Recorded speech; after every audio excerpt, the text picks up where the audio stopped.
this passage from Ruth. So I've really loved going through the book of Ruth. It is one of my favourite books in the Bible, and I've really enjoyed this series. I've long been drawn to women in the Bible who, on the surface, are quite sort of ordinary women, but go on to be used in amazing ways by God. Particularly somebody like Ruth, who kind of acts in obedience. And these women often have no idea what God goes on to do through them for the generations to come. I love learning about that kind of stuff in the Bible. Now, although I love Ruth, I'm ashamed to say I've never actually studied it properly, and particularly the chapter that I'm looking at today is chapter 3, which is one of the probably the most interesting parts of the book, but I'm ashamed to say that I've never actually studied it, never actually tried to understand really what's going on. And it kind of seems a little bit scandalous. When people say to you, what are you preaching on? It's Ruth, and you say, which chapter? The one with the threshing floor, and they go, ooh. But it's actually been so beautiful to kind of really understand what's going on in this chapter. So I'm really excited to unpack it with you this morning. Now, if Roger and I sit down to watch a movie in an evening, our usual choice is don't judge us, is some sort of awful shark killer fest type movie. Or we do like kind of action crime thriller. It is true, my mum's saying, is that true? It is. Or we like an action crime thriller, or we are prone to a bit of a kind of a dark, Scandi murder series. Don't know what that said about us really, but the truth is I do also really love a good rom-com. And even though they all have, there's some of you nodding, even though they all have the very same predictable storyline. A young, heartbroken girl moves to a new area. She bumps into a slightly older, dreamy-looking guy who runs his own bakery or something equally cliched. There's normally some miscommunication between them. You have the meddling best friend who likes to get in the middle of it, but they ultimately end up falling in love and living happily ever after. And on the surface, this chapter of Ruth can seem like a bit of an Old Testament take on a rom-com, but so many people view this chapter as a kind of a meddling mother-in-law, a kind of slightly flirtatious woman, and they come up with a plan together to kind of catch a man. But when you actually dig deeper into really what's going on in this chapter, it's full of so much beauty. And when we understand the heart of Ruth and the heart of Naomi and the heart of Boaz in this chapter, we see what I'm calling today, the title of my talk, a beautiful righteousness. And I'm going to use that word righteousness a lot in the talk today. And what that means, essentially, is a zeal, a passion for doing what is right by God. So we're going to have a look into it today. I'm going to split the passage into 4 sections, and I'm going to read the different kind of passages as I go through it. So firstly, we are going to look at Naomi's plan, which is verses 1 to 5. Then Naomi, her mother-in-law, said to her, "My daughter, should I not seek rest for you, that it may be well with you? Is not Boaz our relative, with whose young women you were? See, he is winnowing barley tonight at the threshing floor. Wash, therefore, and anoint yourself, and put on your cloak, and go down to the threshing floor. But do not make yourself known to the man until he has finished eating and drinking. But when he lies down, observe the place where he lies, and then go and uncover his feet, lie down, and he will tell you what to do." And she replied, "All that you say, I will do." So we saw in chapter 2 that we looked at in the last few weeks, the kind of character of Boaz was introduced to our story, and he is a gracious and a generous and a gentle man. He showed huge kindness to Ruth, and therefore by default Naomi, and Naomi announced in chapter 2 that he was their redeemer, a guardian redeemer. And we start chapter 3 here with Naomi making a really clear plan. She wants to find Ruth a husband, and she recognises that Boaz, who is the kind of nearest relative to them, is the best candidate. And that way, family name and inheritance will stay with the family, which is the Hebrew custom. So meeting Boaz has restored a real sense of hope to these two women, to Naomi and Ruth. And Faith looked at that last week. And it's unclear here whether Naomi knew that there was actually somebody else who was kind of in line, so to speak, closer to who could have married Ruth, and we'll look at that more in a moment. But what is clear is that Naomi was determined to make a very clear plan to basically help Ruth find a husband. And there's been a real shift there, that Naomi has had this kind of hope restored to her. She's kind of got a fire in her belly again, which we haven't seen before. So God has restored that hope to her through meeting Boaz. And Naomi is continuing to take responsibility for Ruth, as we've seen kind of on this journey of these two women.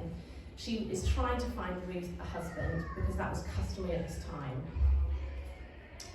So we see her give Ruth this very clear plan in the form of a kind of 7-step plan, which at kind of a surface glance seems very, very odd. So Ruth is to wash, which is always a good idea when you're trying to find a husband or a wife. She tells her to anoint herself, to kind of put perfumes and oils on. She tells her to dress in new clothes, so a cloak, which was presumably to avoid being recognised by other people. She was to go to the threshing floor, wait until Boaz had eaten and drunken and was merry in his heart, and then to basically approach him and lie down next to him. And she assures Ruth, he will tell you, you'll know what to say. Now, on the screen I have a picture of a threshing floor, which I wanted to share because when I googled it, it looked totally different to what I had in my head. So I thought it'd be helpful to share, so we can just understand a bit more of the kind of context of what's going on here. So at the threshing floor, which is here, the farmers would lay down their kind of harvest on a stone floor. And cattle would trample over it to start breaking down the crops, essentially. And then the farmers would winnow, which is what Naomi has said to Ruth will be happening. And winnowing is basically using these large pitchforks here, and the farmers will chuck up into the air a mix of grain and straw and chaff. And the threshing floor would have been high up on a hill. It was very open, very exposed, and the reason for that was so that when they chuck up the grain and the chaff, the wind would take away the chaff, and the grain, which was the kind of worthy stuff, would fall back down to the floor, and the wind would take away the chaff, the stuff that was useless. So the reason this is interesting is because we can see it's very exposed, it's very open, and it was a communal place, so there would have been people around, which makes this plan of Naomi seem even riskier. But what we've got to remember here is that Naomi's plan isn't to put Ruth at risk. She loves her daughter-in-law so much, she's not going to be wanting to put her at risk. What's happening here is that Naomi is making it very clear to both Boaz and to Ruth that marriage is the intended outcome, which we'll unpick as we go through. What's not clear here is quite why Naomi went about it in this way, and just to be really clear, for any of our single women here today, you are looking for a husband, this is not how I would encourage you to go about getting a husband, all right? Just to be really clear with that. But as we unpick these verses, Tony Merida has written a really great book on Ruth, which I really recommend to you, and he gives us a helpful framing for understanding these verses. He says that not everything described in a story in the Bible is something we should do. Narrators are describing events, not prescribing activities. So it's great for us to understand this today and understand what's actually going on, and we'll look at some application stuff. But just to be clear, this is not how I would encourage you to go about finding a husband. Now, Naomi's plan is risky because Ruth's intentions here could have been vastly misunderstood. She's approached Boaz in the night and following this plan. She could have been publicly shamed by Boaz. She could have been accused of being a prostitute. He could have pushed her away in indignation.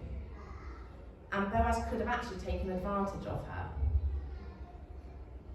We see earlier in chapter 2 that the dangers for women at this time in this environment are outlined. So in 2 verse 9, Boaz orders his workers not to touch Ruth, so that must have been a risk. And Naomi warns Ruth to stay away from other fields where she could have been assaulted in 2 verse 22. So if working outside in the daylight was dangerous for women like Ruth, how much more dangerous would it have been to go and lay down next to a man in the middle of the night? But Naomi's giving these instructions to Ruth very clearly, and we know she won't want to put her daughter-in-law at risk. As Ruth carries these out, both Ruth and Naomi are displaying an enormous trust in Boaz's character and his integrity. If this was me, I'd be saying, yeah, but what happens if this happens, and what do I do next, and what happens? But there's none of that, because Ruth trusts her mother-in-law explicitly, and they both have a huge amount of trust in Boaz and his character. And whatever Naomi's motives were here in this clear plan, this situation was either going to be one that led to a passionate moment of sex, or, as John Piper writes, a stunning scene of purity, integrity, and self-control. Secondly, then, we're going to look at Ruth's righteous risk, which are verses 6 to 9. So she went down to the threshing floor and did just as her mother-in-law had commanded her. And when Boaz had eaten and drunk, and his heart was merry, he went to lie down at the heap of the grain. Then she came softly and uncovered his feet and lay down. At midnight the man was startled and turned over, and behold, a woman lay at his feet. And he said, "Who are you?" And she answered, "I am Ruth, your servant. Spread your wings over your servant, for you are a redeemer." So we see here in verses 6 to 9 that Ruth obediently carries out her mother-in-law's plan. Perhaps it was because she wanted another husband of her own. Remember, she'd been married, her husband had died. So maybe she was so obedient because she wanted a new husband, a new family. Perhaps it was because she had learned the importance of inheritance and family values and that kind of idea of male heir that was so important in the culture at this time, and how important that would have been for her mother-in-law, given that her mother-in-law was now too old to have any more children of her own. And perhaps it was a combination of both of these things. There had been a famine for so long in this area, but here we are at a time of harvest, when there would have been feasting and celebrating. Boaz has had a successful harvest. He has feasted, he's merry in his heart, as it says in verse 7, and he lays down to sleep. And Ruth creeps in, just like the plan, and lays at his feet. And I love it when he wakes and he just says, "Who are you?" And like such an understated question to find a woman at your feet. But here is where it starts to get, for me, really beautiful, because we see Ruth going slightly off-piste from Naomi's plan and taking a righteous risk. When Boaz says, "Who are you?" she replies in her own words. She says, "I am Ruth, your servant. Spread your wings over your servant, for you are a redeemer." So this tells us that Ruth isn't just going along with Naomi's plan blindly. She's taking her own initiative here. And what she is saying is that you are the redeemer. You are the one who can redeem our inheritance and our family name from being lost. I want you to fill that role for me. I want to be your wife, is what she's saying here. And there's so many reasons why I've loved studying this passage. And one of the first reasons is that really, Ruth would have known at this point so much was riding on this. Naomi and her have had an awful time. She knows that there's a lot hinging on this, but she's not desperate. She's not saying to Boaz, "Marry me, pick me, come on, let's get married, let's just go." She's so much more subtle, and she's so much more strategic and enticing with her words and her behaviour. Naomi, who's given her this plan, would have known that uncovering his feet and laying it close to him at his feet was a customary way of asking for marriage. So that's why it was part of her plan. But Ruth goes further, and she gives a verbal request here, beyond that non-verbal action. And she says, "Spread your wings over your servant." And this could have been taken in two ways. It could have been taken as an outright offer of something sexual, or something much more subtle and profound. And the way it would have been taken would have depended completely on how Boaz understood Ruth and her character, and essentially him understanding what she was actually asking of him. And this is where I think it gets even more interesting than what we might realise kind of on a first glance when we look at it. When we dig a little deeper, we see that it's unlikely that Ruth was asking for something sexual here. We've seen Ruth act with integrity and honour and humility throughout this book so far, which stands for a lot. But the second clue is this. The only place in the Old Testament, the only other place, in the Old Testament, where this phrase, spreading the wings, comes, is in Ezekiel 16, verse 8, where God is describing Israel as a young maiden who he took for his wife.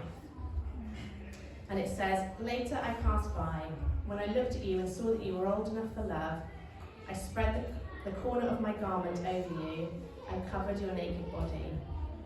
I gave you my solemn oath and entered into a covenant with you, declares the sovereign Lord, and you became mine." And John Piper says that if this is any indication of what Ruth wanted from Boaz in this moment, the request went far beyond sexual relations. And if, in effect, what she was saying was, I would like to be the one to whom you pledge your faithfulness and with whom you make a marriage covenant. So it's so subtle and so beautiful. And the second fascinating thing that I loved learning here is that when Ruth says, spread your wings, the word wings in Hebrew is the same word that Boaz used earlier in chapter 2, verse 12. When Ruth asked Boaz why he was showing her such kindness, and he responds, because you have come to take refuge under the wings of God.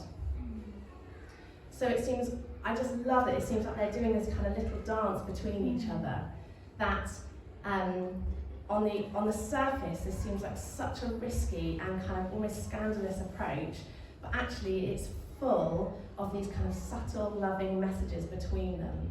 He has given her these words earlier in chapter 2, and now she's responding essentially with the same words back to him, saying, I've understood what you have said to me, and I'm repeating them back to you. She's confirming that she would like to be his wife, that she's putting herself under his wing, under his garment, so to speak.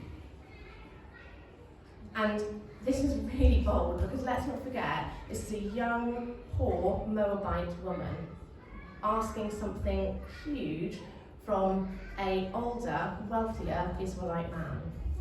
But it works.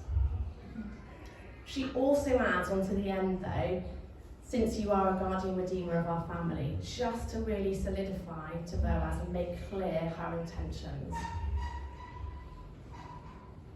The sensuality of these verses might make some people feel uncomfortable, but this tension is really important because it highlights the purity of Ruth and Boaz.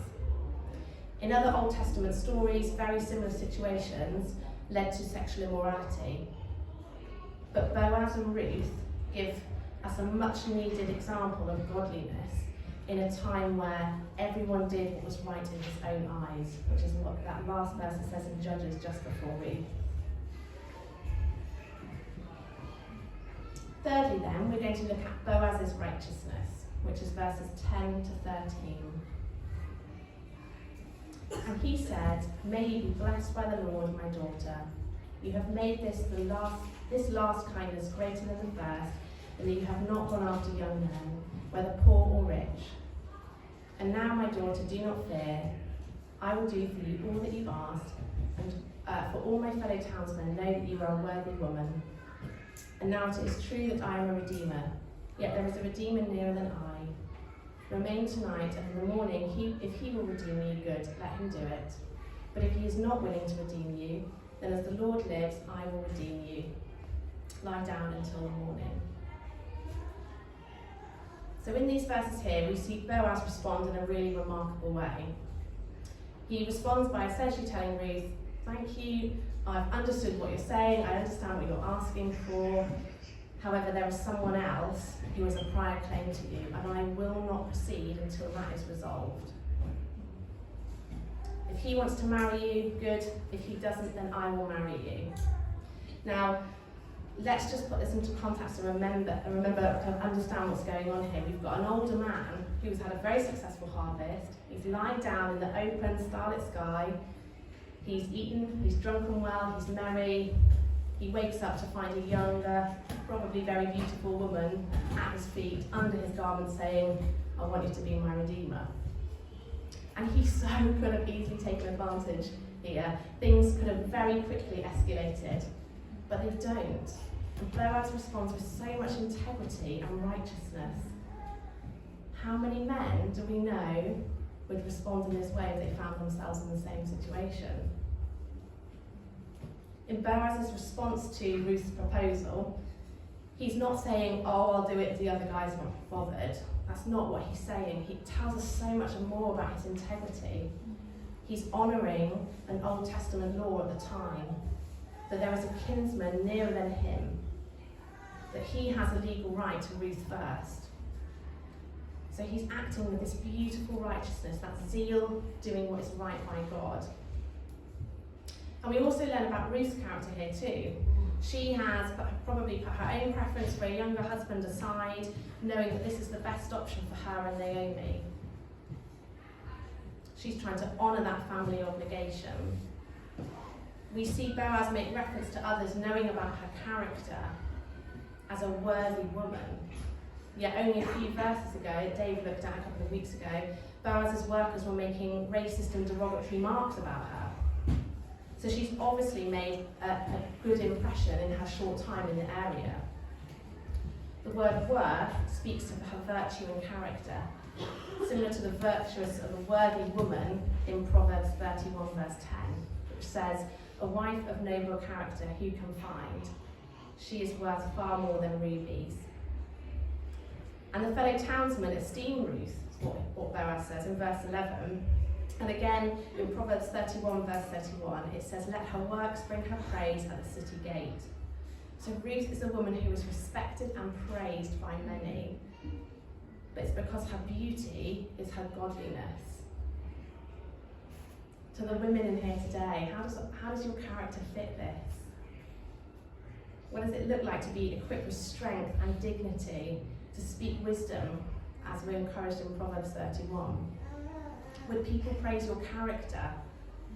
Is your beauty your godliness, or is it your worldly attributes?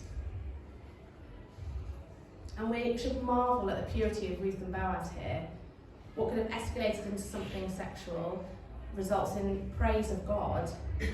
She doesn't compromise herself to win him, and he doesn't compromise himself to win her. They act with this beautiful righteousness, trying to do what is right by God. Lastly then, we're going to look at Boaz's provision, and then we're going to think about some application. So in verses 14 to 18, it says, "So she lay at his feet until the morning, but arose before one could recognize another. And he said, let it not be known that the woman came to the threshing floor. And he said, bring the garment you are wearing and hold it out. So she held it, and he measured out 6 measures of barley and put it on her. Then she went into the city, and when she came to her mother-in-law, she said, how did you fare, my daughter? Then she told her all that the man had done for her, saying, these 6 measures of barley he gave to me, for he said to me, you must not go back empty-handed to your mother-in-law. And she replied, wait, my daughter, until you learn how the matter turns out. For the man will not rest, but will settle the matter today." So Boaz goes on to show Ruth more respect by insisting that she stays safely through the night with him, rather than risking going home alone in the middle of the night. He then instructs her to leave the home in the early morning so that she's not seen, preserving her dignity and her reputation. Their nighttime meeting is not to be known of, and this isn't because something scandalous happened and there was something to be ashamed of, and so they wanted to hide it. It's because Boaz would have known that any marriage proposal for Ruth would have been off the cards if anyone had known what happened, that she had visited him that evening. So he was trying to preserve her dignity and her reputation. And he shows enormous generosity again by giving her a large gift of 6 measures of barley, demonstrating his goodwill to Ruth and to her mother-in-law Naomi. He says, you must not go back empty-handed. And this implies that Boaz is showing Ruth he is serious about his intentions, but he also wants to signal that to Naomi.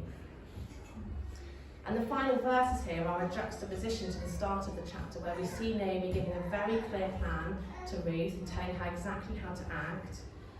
And by the end here, Naomi's telling her to just wait and trust that Boaz will sort this for them. So let's just have a little think about some application from this. We can be like Ruth, but instead of telling to a person to be our Redeemer, we can boldly approach God and ask him to cover us with his wings and to be our Redeemer and our provider. God promises that anybody who comes to him can be welcomed into his family and welcomed into his church. The Bible teaches us that we're all born sinners, and the price of that sin is death. But God sent his Son, his only Son, to save us. Jesus offered himself in our place. He alone was able to pay that great price and that ransom for our freedom. Jesus bore the burden and that pain via his death on the cross, so that we could have life and life to the full. So there are three kind of key application points I want us to look at. Firstly, it's receiving God as our Redeemer. What does this look like for you today? If you've not yet given your life to Jesus, there is an opportunity today to say, Jesus, I put my trust in you. I want you to rescue me, to be my Redeemer. If you are already a believer here today, how are you asking afresh for his redemption in your life?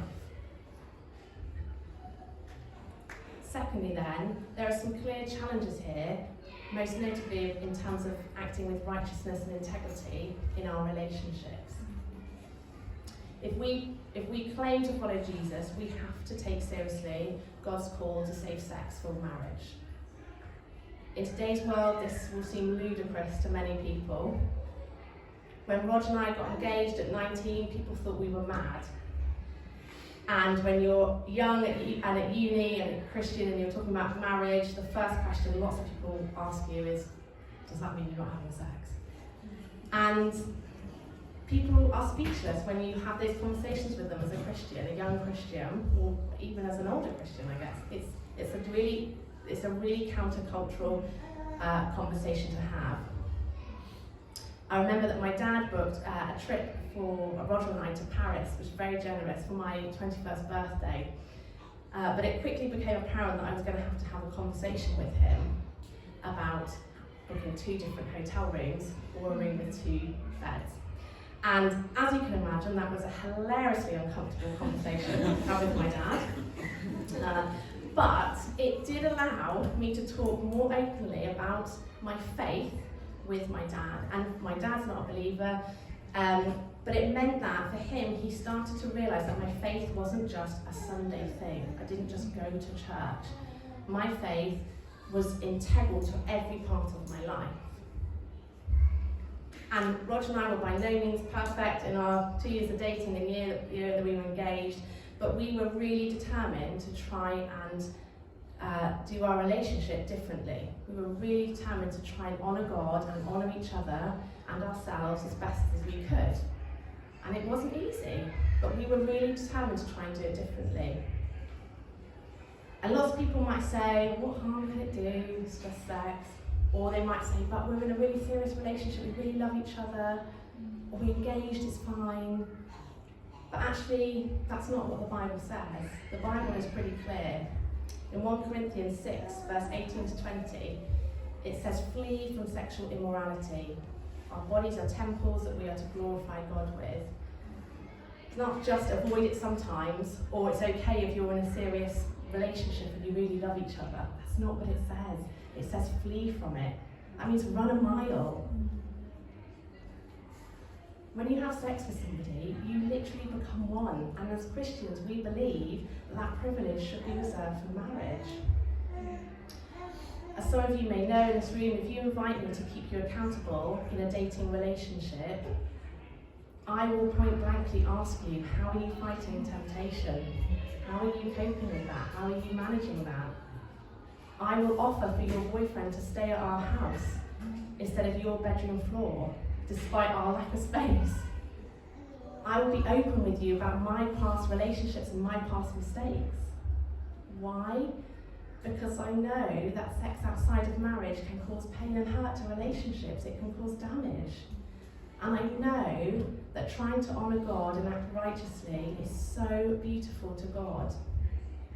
And it pleases him more than we can know. As believers, we're called to be set apart.